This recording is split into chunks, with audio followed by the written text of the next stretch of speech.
পেশ করব। হাদিসটি খুবই সুন্দর।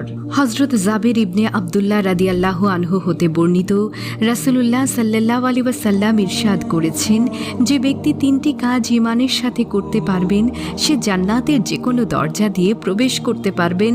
সুবহানাল্লাহ। প্রথম কাজটি হলো যে ব্যক্তি হত্যাকারীকে ক্ষমা করে দেবে, আর 2 নম্বর কাজটি হলো যে ব্যক্তি গোপন ঋণ পরিশোধ করবে, আর 3 নম্বর কাজটি হলো যে ব্যক্তি প্রত্যেক ফরজ নামাজের পর 10 বার সূরা ইখলাস পাঠ করবে। সে ব্যক্তি জান্নাতের যে দরজা দিয়ে প্রবেশ করতে চাইবে সেই দরজা দিয়েই প্রবেশ করতে পারবে। দর্শক, তাহলে আপনি জানতে পারলেন কেন সূরা ইখলাসের এত ফজিলত এবং কেন এই সূরাকে কোরআন শরীফের 1/3 বলা হয়েছে। দর্শক, এই ছিল আজকের ভিডিও। যদি আপনাদের ভালো লেগে থাকে তাহলে অবশ্যই কমেন্ট করে জানাবেন, আর আপনি আমার চ্যানেলে নতুন হয়ে থাকলে এখনই এই চ্যানেলটি